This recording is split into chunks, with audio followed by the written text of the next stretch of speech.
to the Feed You podcast, giving you the real scoop on raising your business to new heights. Expert education, inspiration, and motivation to fuel your purpose, your passion, and your profits. Here's your host, Elisa Connor.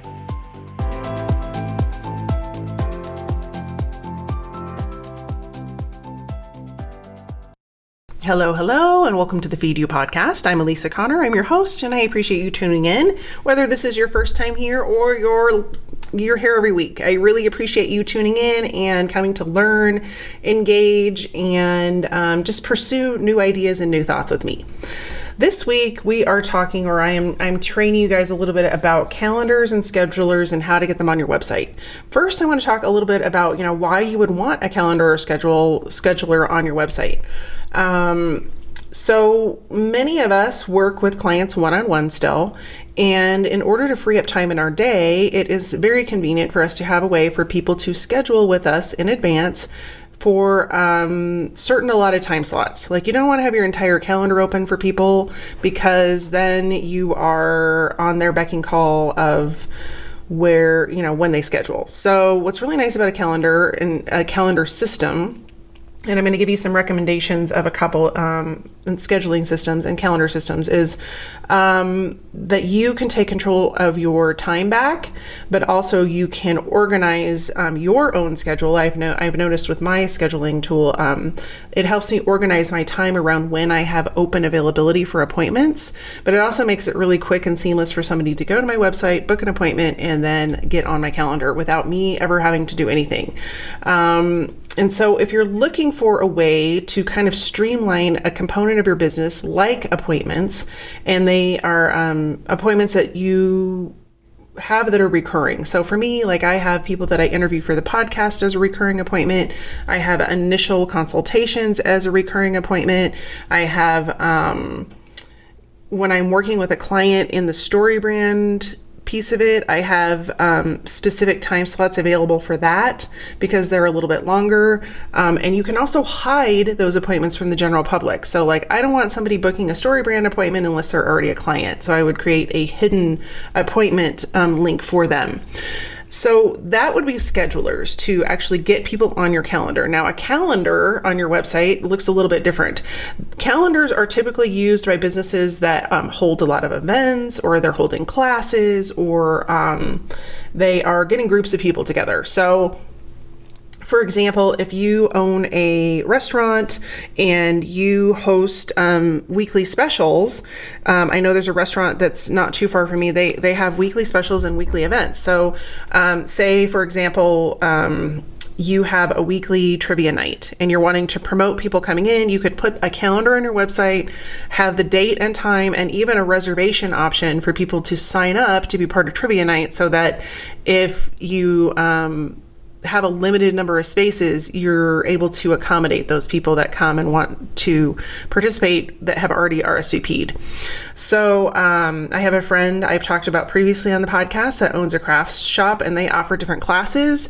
And one of the nice things about the calendar that she has on her website is that she can sort it by class type. So what that would mean, let's use an example of somebody that is teaching social media classes. Say there are classes on Facebook, there's a class on Instagram, there's a class on LinkedIn, there's a class on Google Ads, there's a class on Facebook ads, but you as a visitor to that site only want to know about Instagram classes. Well, you can actually sort the classes by category, and it will only pull up those classes. So she may have a calendar full of classes, but you can sort as a user only to look at the Instagram classes. And why is that important? Well, it's giving your audience what they came for, what they are looking for, and it's not overwhelming them with everything else you have going on. So you may offer a lot of different things and they may see those, but what they really want to look for is just those specific Instagram classes. And I just had this happen with something that I was looking for. So one of my twins is really interested in 3D printing, and there is a Maker's Lab. And if you aren't familiar with Maker's Labs, it's a place where you can actually go learn like hands-on skills like 3D printing and screen printing, and some of them have like hands-on building courses. So I know a lot of the trade schools are trying to promote Maker's Labs because they want to get people pulled into the trades. But anyway, so I was looking for a 3D printing class, and they came up, and their calendar was set up really well because they offer all these different classes, but they gave me the option right at the top of the calendar to click on 3D printing, and then it took me to the page that had all the 3D printing classes. So I didn't have to sort through their entire calendar. I didn't have to see, all the other things there. Yeah, it was interesting to me, but not what I was looking for. So it saved me time, got me what I needed, and then I'm able to connect with them and get a gift card from my son who wants to do that 3D printing class. So that is how a calendar would be used. So before I get into resources and exactly the ones that I recommend and that I have used previously, let's take a minute and hear from our sponsor. Hey there, Elisa here. I wanted to thank you for a minute for tuning in every week, and I'm hoping that you're listening and learning and getting everything you can out of this podcast. But I'm wondering, do you listen every week and you learn something new and then you just go on about your day and never implement or execute? If you do, if that's you, you're not alone. You're like most typical business owners. You don't have time to figure out this marketing stuff on your own, which is why I'm creating the Simple Marketing System program to walk you through everything we talk about in this podcast and hold your hand as you go along. People pay thousands of dollars to work with me on a one-on-one basis, but I wanted to be able to offer this to everyone at a price that is amenable to everyone's budget. Since you're a podcast listener, you're getting to hear about this program first. I'm launching it in January, and I'm going to teach you all the things that we learned in this podcast, including how to attract the people you want to work with, not just everyone. How to create your first free download with messaging that converts people into your email list and then into customers. We're going to learn how to write headlines that incite people to take action and move those people along your sales funnel so that they start working with you and paying you for what you do. We're going to create a system to track what's working and what's not so you can fix what's not working. We're going to automate your marketing process and your customer attraction process so that you can save time, money, and most of all, frustration. We're also going to understand the power of and the ROI of email marketing, and we're going to begin growing your email list because it is the best way to grow your business. And last but not least, I'm going to show you how to get more customers for your marketing dollars and save you time, money, and get you more leads and more sales. If this sounds interesting to you, I'd love to have you join my waitlist. You can do that over at elisaconnor.com/SMS waitlist. SMS stands for Simple Marketing System. And I'll put the link in the show notes. I hope to see you inside. So let's hop into those resources that I promised you when it comes to event calendars and schedulers. So I'm going to start out with event calendars. Again, those are for people that have different events that either are new or repeating on a regular basis. So if you have classes or if you have trainings or if you have group meetings, you would want to be looking at integrating a calendar on your website. Now, let me preface this by saying the ones I'm going to recommend for calendars are specifically used for WordPress. Some of the other platforms like Squarespace and Wix actually have calendars built in.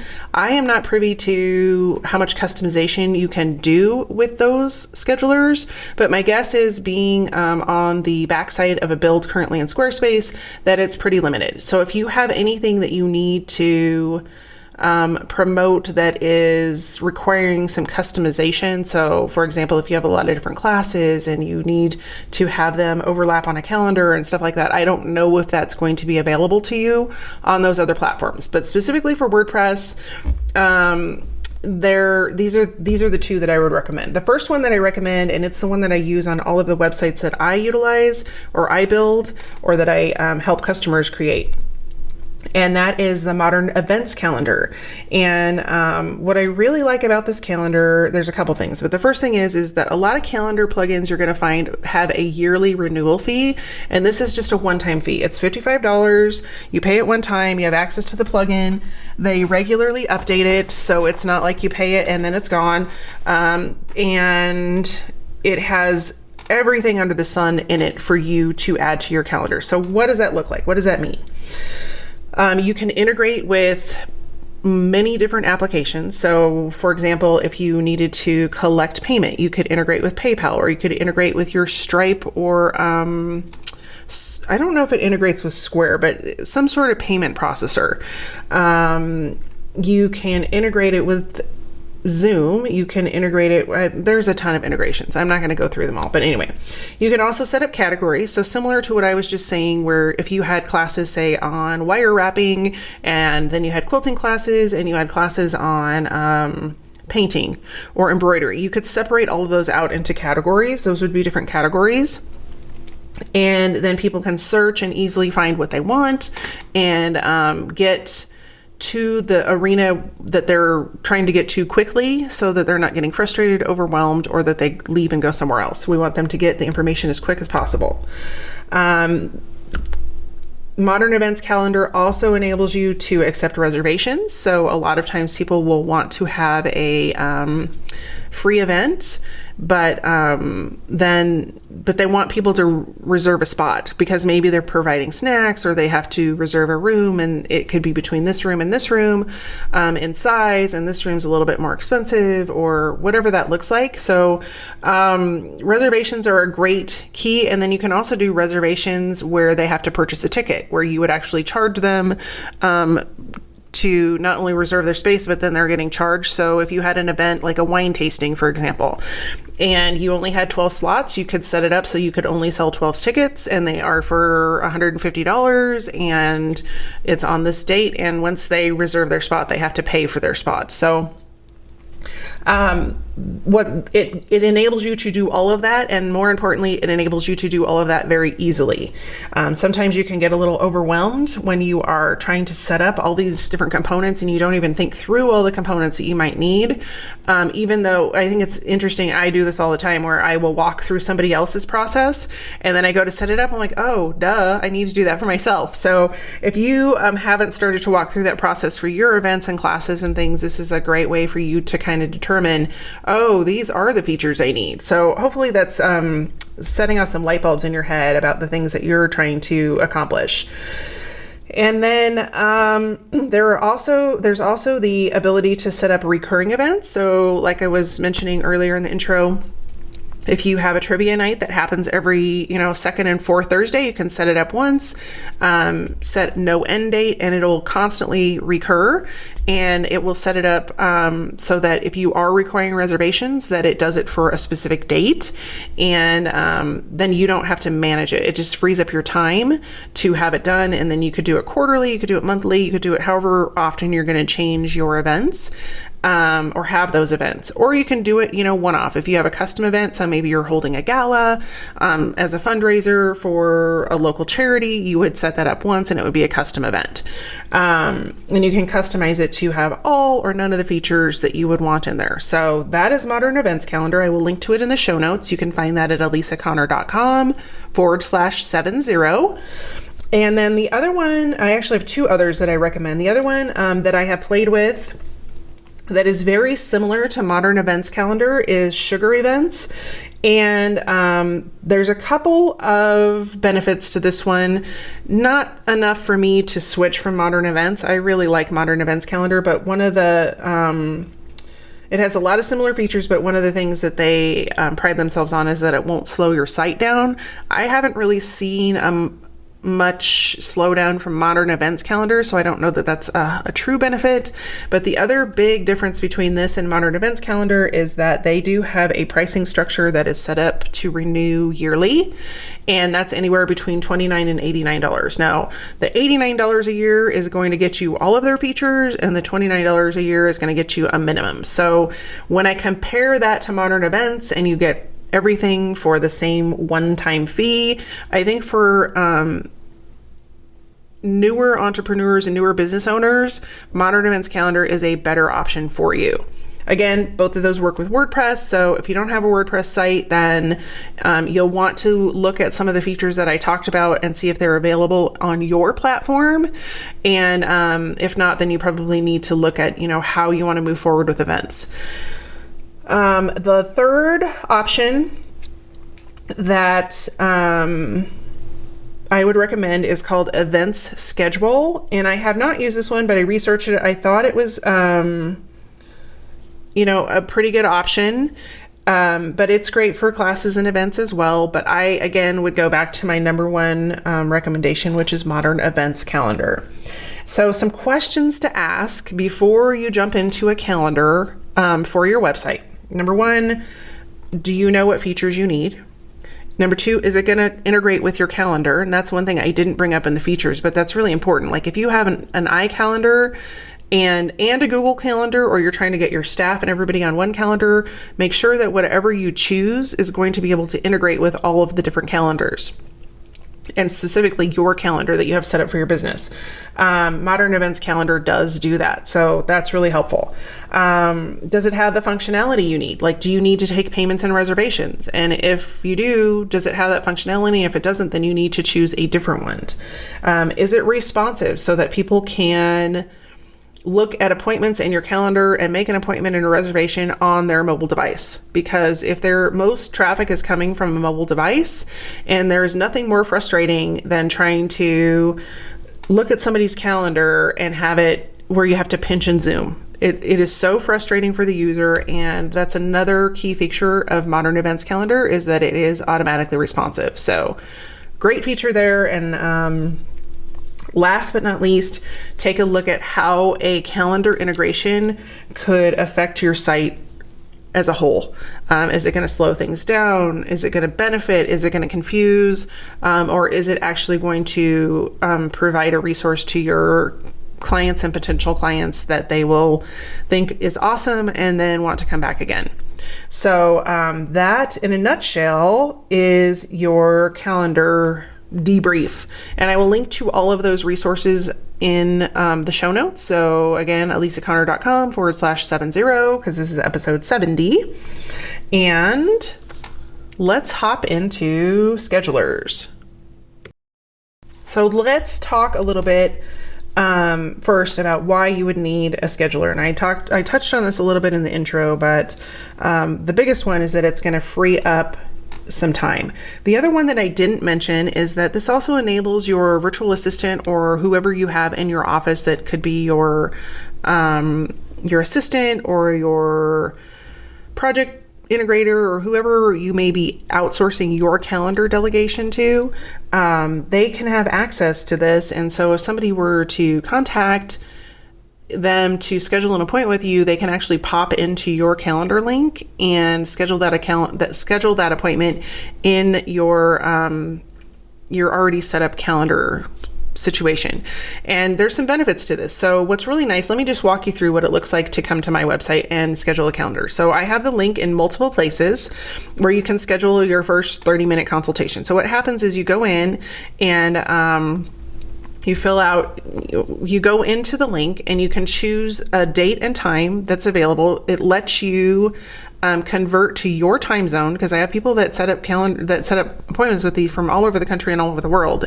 And when you're talking to people in England, it's an 8-hour time difference. So they need to be able to convert that for themselves. And so having that as a feature is really important.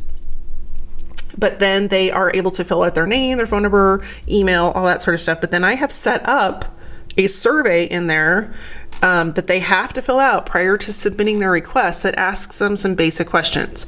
What is their website? What are they hoping to learn from the call?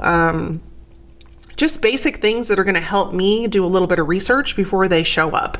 And I have noticed that the people that don't take the time to fill those out usually don't show up for their appointment. And so that's a pretty good indicator for me about how serious they are about committing to showing up for that appointment. Whereas if they write a lot, they're there and they show up and we have a really great chat, and typically they become clients. So that's how well a calendar link can work. It frees up your time. If you're at a networking event, you can say, hey, just head over to my website. I do a free consultation, or my calendar's over there, book an appointment for whatever you might want.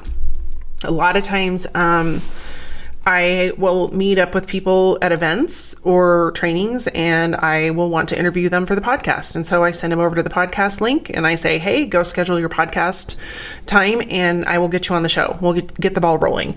And I can do the same thing with that, where I can automate emails to them that I have set up that as templates that will fill in their name and say, hey, I'm so glad you're going to be on the podcast. This is what I need from you. And here's some requirements that I recommend for us to have a great show. And one of them is that they need to have a microphone. They need to already have downloaded the Zoom app so that we can record. And then some, a breakdown of some typical questions that I ask in the interview. That frees up my time to having to do that for anybody that I have on the show. And you will be seeing some more interviews coming next year. I haven't had a lot of interviews this year because I just have had some things that I wanted to share that were really specific, and I am consciously planning out what I bring to the podcast and what I am promoting within my business and trying to engage you all with. So things are going to be shifting, but I do have some great interviews coming. So look forward to those. So let's hop into schedulers. The other benefit of scheduler that I wanted to mention is that you can not only control your calendar when you have a scheduler, but it helps you time block. And a lot of us are not good time blockers when we're entrepreneurs because we have shiny object syndrome, and we're like, ooh, there. And so this really helps you plan out, you have to get these things done in the morning. Like for me, Tuesday, Wednesday, Thursday, I have time blocked for different things on my calendar. So I know if I don't get these recorded in the morning, they're not going to get done till the next day. And I don't know about you guys, but things just kind of come to a productivity slowdown when my kids are off for break, and they have finals today and tomorrow. And so you guys will be hearing this in January, so I'm recording in December. But when I know that they're going to be off, I've got to hit it hard. So it helps you time block and it helps you become more productive. So if that alone is a reason to get a scheduler on your website or in your business, let that be it. But the two that I recommend, I think I have two in here, maybe three. And I talked about the different kinds of appointments you can have. So look at your business and just think about different appointments that are repetitive. And then you could create those as appointment types in your calendar. So the ones that I recommend, the one that I use is Acuity Scheduling, and I will link to it. It's $15 a month. Yes, it's not free, but I'm a firm believer in you get what you pay for. And there's a lot of free ones out there that don't have a lot of functionality. They don't integrate well. They cause hiccups, and all you're doing is fighting with them all day long. And if you add up your hourly rate and how much time you fiddle with it, it's probably not worth the $15 a month you would pay for an actual scheduler that's going to save you time, energy, and frustration. So what I love about Acuity is that it is a hosted calendar by them. So when they click the link on my website, it takes it to a specific link on the Acuity site.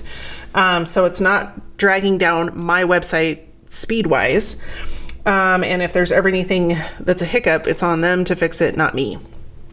It's easy to block your time out. A lot of times you can't block out time by appointment type, depending on which scheduler you choose. And I have certain appointments that I want to have availability on certain days. So for example, a podcast call is usually about an hour and a half because we've got to have time to chit chat before, we have to have the actual interview, and then we have some chit chatting after. And so I don't want to rush those people. They're important to me, and I appreciate them taking the time to be on the podcast. So I want to be cognizant of their time, but I also want them to be aware of the time commitment on their end so they can block it out on their calendar. And Acuity enables you to block that out. So you can actually have an appointment that's an hour, and then you can set 15 minutes ahead and 15 minutes after, meaning that you won't have appointments butting up next to each other. And sometimes you just need a breather, in between calls. A lot of times I just need that 15 minutes to go to the restroom, get a drink of water, whatever, and just take a deep breath before I move on to the next person. The other thing I like is that it integrates with pretty much every calendar under the sun, including Zoom, which is not a calendar, but that's another integration that they have. But iCal, Google, Office. I can't think of what the Microsoft, I think it's just Office calendar. And I'm sure any of the calendars available on Android phones.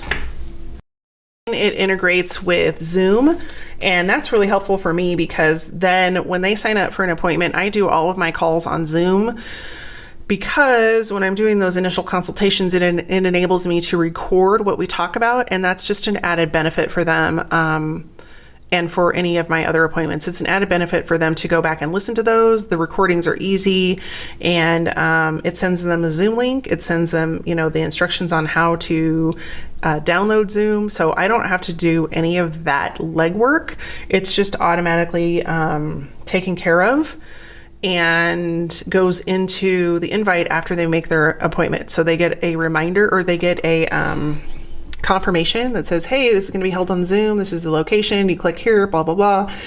And then it also sends them reminder emails. And none of that, like, you can edit those to make them more personalized, but they're already set up.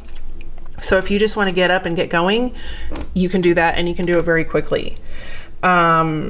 You can also set up multiple appointment types. I talked about that. And the other nice thing about Acuity that I really like is that you can set up different, I call them surveys or questions that you want answered by appointment type. So my podcast questions are going to be very different than my initial consultation questions. And you could have, if you have an online offering, or you are, wanting to gather information about a specific appointment type, you can create a different little question and answer requirement before they book that appointment. So if you have a digital course, you may have specific questions like, do you have your course built? Do you, where are you in the course process? Or, whatever you want to ask. But and it's going to be specific for every type of business. So it's kind of hard to help you know what those questions will be for your particular business. But hey, I will give you an option. If you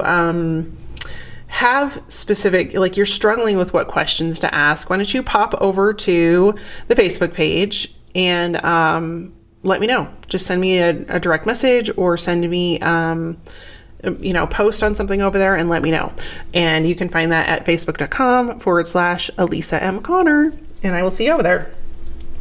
So the other one that I recommend, and I used this for a while, is called Schedule Once. It is the same price. It's $15 a month, but I believe the difference between them and Acuity is that is for up to 3 people. Acuity, I believe it is $15 per month per user. And so it doesn't have quite the same features. I think it's missing a few, but there's a couple cons that I pulled out specifically. They do not offer mobile access, meaning you can't book your appointments mobilely, which is not convenient. They do not store the client data, whereas Acuity does. So if somebody types in all those questions and the email gets lost, it's gone. And so that was also a disadvantage with them. And then they also do not have recurring appointments. So for me, some of the services I offer, I'm working with people for up to 6 months. And so we want to set up a recurring appointment, or I have clients on retainer, it's once a month. We can set up those recurring appointments through the scheduler, or they can, and then they're done. And they do not offer that on Schedule Once. They do, however, offer online training, and Acuity does not. However, as a caveat to Acuity, there are tons of YouTube videos on how to get started with Acuity. So if that is a roadblock or an obstacle for you, don't let it be. You can literally type in Acuity scheduling on YouTube and find a gajillion videos on how to get started. But they make it very easy for you. So if you are interested in behind the scenes, let me know that as well. So let's see here. The other 2 that I pulled up are Time Trade, which is one that is used a lot by newer entrepreneurs and newer businesses.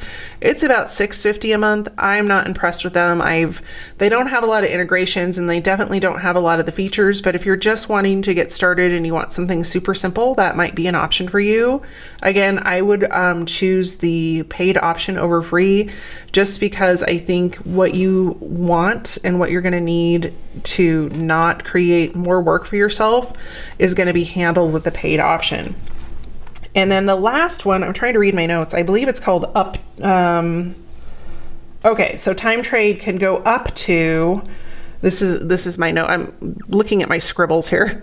Time trade goes up to $15 a month, but it's also limited to one calendar. So you can't have multiple calendars. Like if you have multiple people that need to have calendars in an office, you can't do that. They don't have any analytics, so you don't know what's working and what's not. And they do not have the ability to break up different appointment types. So, for the same price, ultimately, of what you would be getting as features, you actually have less features than Acuity, and it's the same price. So, having to give a recommendation, I'm going to say go over to Acuity. And then the other thing I was going to mention in here, as a kind of wrap up, is that I am going to go over to the Facebook group, which is Small Business Builders, and I'm going to do an online live training on the back end of a WordPress site to show you how to add this to your menu and also to a button using WordPress and Divi. So tune into the Facebook page for that. You'll be seeing that later this week. So this is coming out on the 8th of January. So sometime within the next week. So between the 8th and the 15th, I'm going to do that training, and you guys can get in there and ask questions and give you the inside scoop. So hope to see you over there. So let's wrap up real quick. The reasons that you would want to have a calendar and a scheduler on your website. So calendars are great for businesses that have classes, events, and repeat groups and things that they have going on in their business. So that could be a networking group, that could be different classes that you offer, whatever that looks like. So that's a great reason to use a calendar on your website, is to, take people's money, take reservations, and just promote all of the things that you have going on in your location. It works really great for retail and business, restaurant, wineries, breweries, all that kind of stuff that are trying to get some people in their location. So lots of brick and mortars will use calendars, but I've also seen them used by trainers, consultants, and people that do even speaking events. Like if they want people to show up at their speaking event, they will do it. They will use a calendar on their website. And then schedulers, lots of reasons to use schedulers, but the big one is that it's going to free up your time and make you more productive. So that's kind of what we went through today. I hope this has been helpful and this helps you get interested and motivated to put a scheduler on your website. It also makes it very easy for you to pull in those new leads without, having to hold their hand through the appointment booking process. So don't forget, I'm going to show you over on the Facebook page how to integrate that calendar link into your WordPress site into a couple of locations. So come and join me this week for that.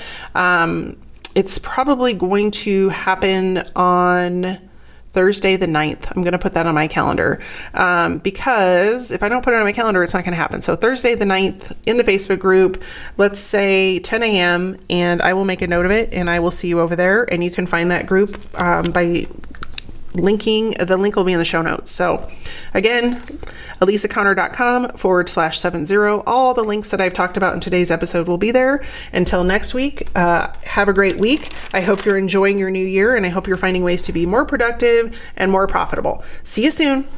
Just a quick reminder that the SMS waitlist is now open. If you're interested in joining that course where I walk you through every step of your marketing so you can attract more clients and convert them into customers, go check it out. elisaconner.com/SMS waitlist. See you soon.